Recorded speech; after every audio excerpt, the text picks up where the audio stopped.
ঘুম থেকে উঠে ছেলেকে ফ্রেশ করে দুধ বিস্কুট দিয়ে দিয়েছি। তারপরে দেখছি SMS যে ওর আন্টি আজকে আসবে না, মানে সকালে আসবে না, বিকেলে এখনও আসবে কি না জানি না, বলেছে আসতেও পারে নাও আসতে পারে।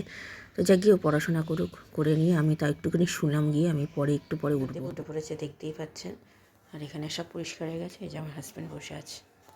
নমস্কার, নতুন একটা ভিডিও নিয়ে চলে আসলাম। উঠে পড়েছি, ফ্রেশ হয়ে গেছি।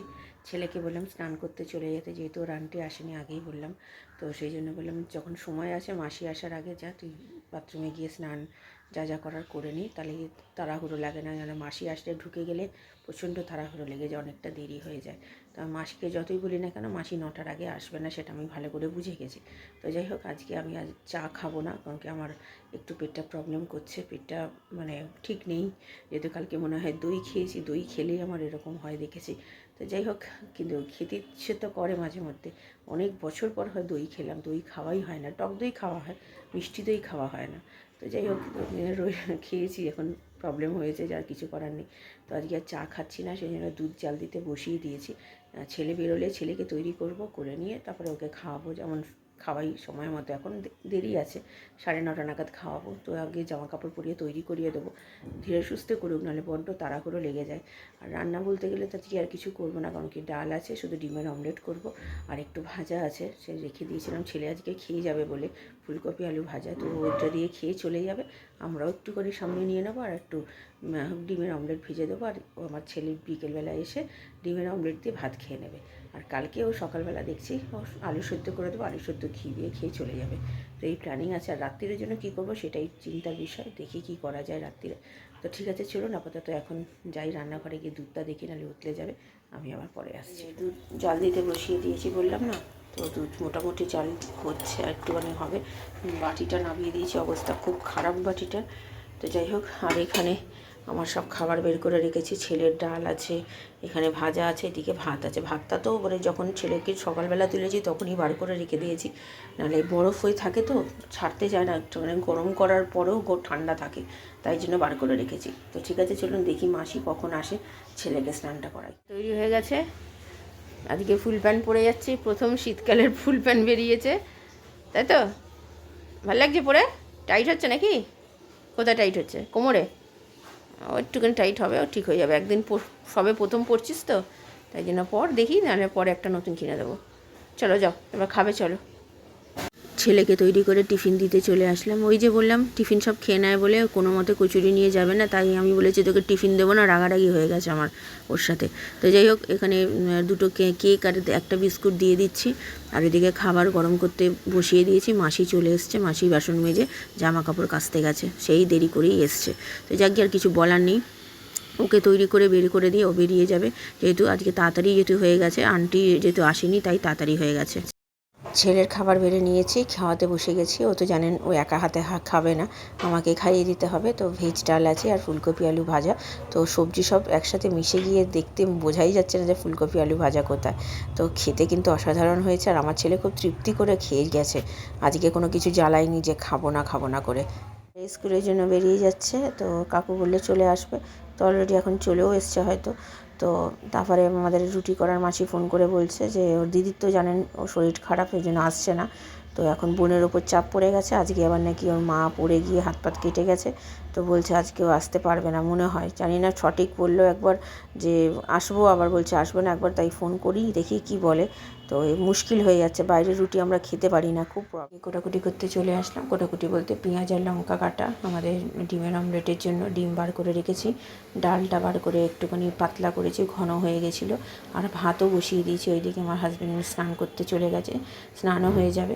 তো করে রাখি, রাত্রির জন্য কি করব দেখি, এখন সেটাই ভাবছি। ওরা রুটি করবে না আজকে, কালকে করবে। স্নান টান করা হয়ে গেছে, ভাবলাম জামা কাপড়টা তুলে নিই, কিছু জামা ভেজা আছে এখনও থাক, ওগুলো পরে বিকেলে তুলবো। আমার হাজব্যান্ড তো বেরিয়ে গেছে অনেকক্ষণ।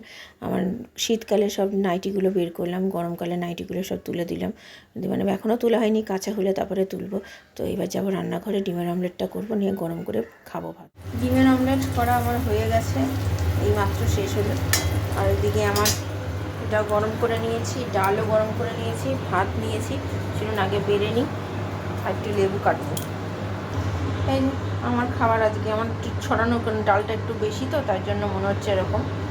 তো চলুন খাওয়া দাওয়া সেরে নিই, আমি পরে আসছি। গুড ইভিনিং, এখন 2:30 বাজে। খাওয়া দাওয়া সেরে নিয়েছি, জামা কাপড় বললাম না অল্প কটা আছে, সেটা বিকেলে তুলবো। খুব ভালো খেয়েছি, ডাল দিয়ে ডিমের অমলেট দিয়ে ভাজাটা দিয়ে। ভাজাটা ছিল ভাগ্যিস না, তাতে ভালোই লেগেছে খেতে। তো খেয়ে নিলে তো খাওয়াই যেত, কিন্তু রেখে দিয়েছিলাম, ছেলেটা সকালে খেয়ে গেল, আমরাও খেলাম। তো আমার হাজব্যান্ড তো বেরিয়ে গেছে, আমি অনেক আগেই বলেছি। তো এখন আমি একা আছি, এখন একটু রেস্ট নেবো, জামা কাপড় এখন থাক।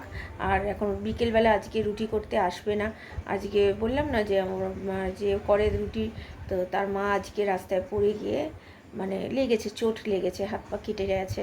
তো তার জন্য আসবে না। প্রথমে বলেছিল আমি পরে জানাচ্ছি, তো এবার পরে জানালে তো আমার হবে না, কারণ কি রান্নাটা আমাকে সেইভাবে করতে হবে না, কি করব না করব। কদিন ধরে রুটি খাচ্ছি না, খুব প্রবলেম হচ্ছে আমাদের। তো অ্যাকচুয়ালি রাত্রিবেলা রুটি খাবার অভ্যেস হয়ে গেছে, তো এখন না রুটি না খেলে না, ভাত খেলে বা এই খেলে না অসুবিধা হয়ে যায়। তো কালকে রুটি খেয়েছি, আজকে ঠিকঠাক আছে।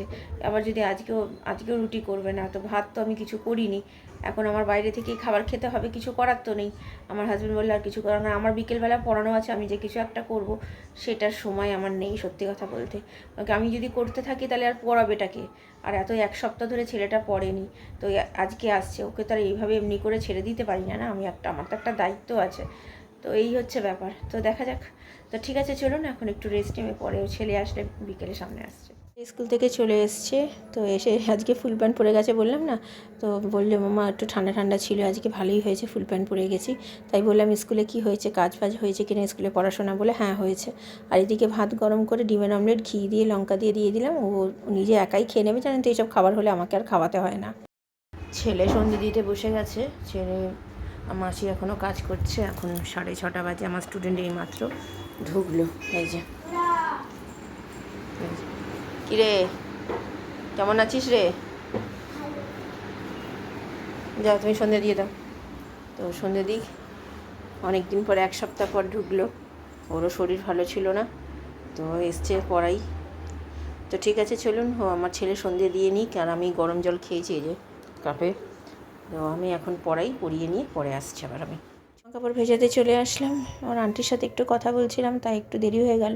তো পড়ানো হয়ে গেছে, ছেড়ে দিয়েছি স্টুডেন্টকে দিয়ে, তারপরে জামা কাপড় ভাবলাম একেবারে ভিজিয়ে দিয়ে ঘরে ঢুকি।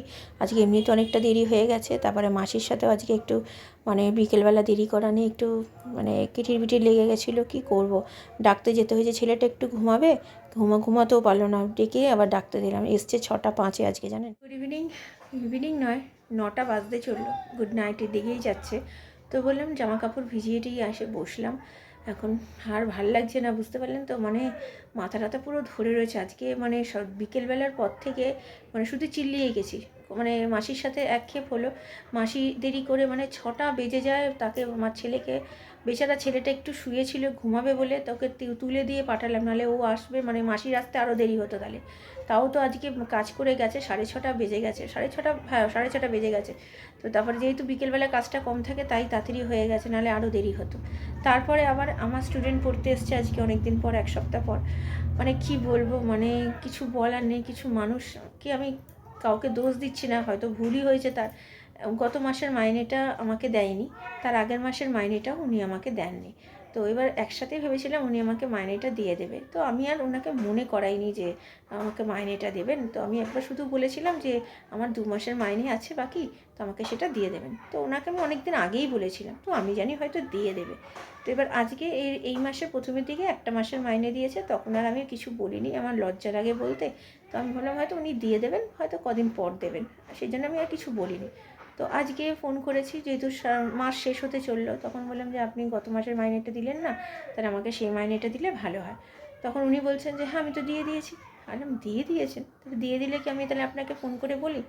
তো সেই নিয়ে একটুখানি মিসআন্ডারস্ট্যান্ডিং তো হলে, মানে একটা টাকার জন্য, কিছু টাকার জন্য যদি এরকমভাবে চাইতে হয়, বলতে হয়, আমার এত লজ্জা করে, আমি কি বলবো, সেই সব নিয়ে চললো। তারপরে এসে উনি দিয়ে গেলেন টাকা, জানি উনি অসন্তুষ্ট হয়েছেন, কিছু করার তো নেই আমার। আমি তো খেটে খুঁটে ছেলেটার অবস্থা যা ছিল, সেখান থেকে তো একটা বাচ্চাকে তৈরি করছি, তারপরেও যদি আমাকে চাইতে হয় মাসে, আমি জানি উনি প্রত্যেক মাসে দিয়ে দেয়, কিন্তু এটা 2 মাসে যেরকম হয়ে গেল, যে এই যে মিসআন্ডারস্ট্যান্ডিংটা হলো, খুবই খারাপ লাগে ব্যাপারটা। এই জন্য আর কিছু বললাম না, আর কী বলবো, তো এসে দিয়ে গেল। তো তারপরে পড়ালাম, পড়িয়ে তারপরে ছাড়লাম। তার জন্য মাথাটা পুরো ধরে রয়েছে আমার, ভালো লাগছে না কিছু। তো ঠিক আছে, চলুন এখন একটু বসি, আমি পরে আবার রাত্রিরে আসছি। আজকে রাত্রিরের খাবার হচ্ছে এগ রোল। আমার হাজব্যান্ডও নিয়ে নিয়েছে, আমার ছেলে পড়ছে, আন্টি একটু আগে গেল। তো আমার ছেলে একটু বকা খেয়েছে, তো তার জন্য এখন খেতে চাইছে না, একটু বুঝতেই পারছেন বকা খেলে যা হয়। তো যাই হোক, আমরা খেয়ে নিই, খুব খিদে পেয়ে গেছে। তো আমি আবার পরে আসছি, ছেলেকে বলছি খেতে, এখন কখন খায় দেখি। রাত্রিরে খাওয়া দাওয়া হয়ে গেছে, দেখতে পেরে এগ রোল খেয়েছি, আর মিষ্টি ছিল, গতকাল এনেছিল আমার হাজব্যান্ড। সেই মিষ্টিটা আপনাদের সাথে আর শেয়ার করা হয়নি। কী বলে নামটা, ওই সোনপাপড়ি ছিল, আর একটা ছিল হচ্ছে কী বলে কাজু বরফি, আর একটা ওইটার নামটা কী গো, মা না, ওটা তো মাখা সন্দেশটা তো আমাদের জগন্নাথদেবকে পুজো দিয়েছিল, আমাদের যে রুটি করে, তো মানত করেছিল ঠাকুরের কাছে, তো তার জন্য মাখা সন্দেশ মানে যেটা করে কাঁচাগোল্লা সেটা দিয়েছিল। তো খেয়েছি, ওগুলো খেয়ে পেট মোটামুটি ভর্তি হয়ে গেছে। ভিডিওটা তাহলে আর বড় করছি না, ভালো লাগলে লাইক শেয়ার সাবস্ক্রাইব করবেন। কালকে নতুন একটা ভিডিও নিয়ে চলে আসবো। আপনারা ভালো থাকবেন, সুস্থ থাকবেন, নমস্কার। চলুন, কালকে দেখা হচ্ছে।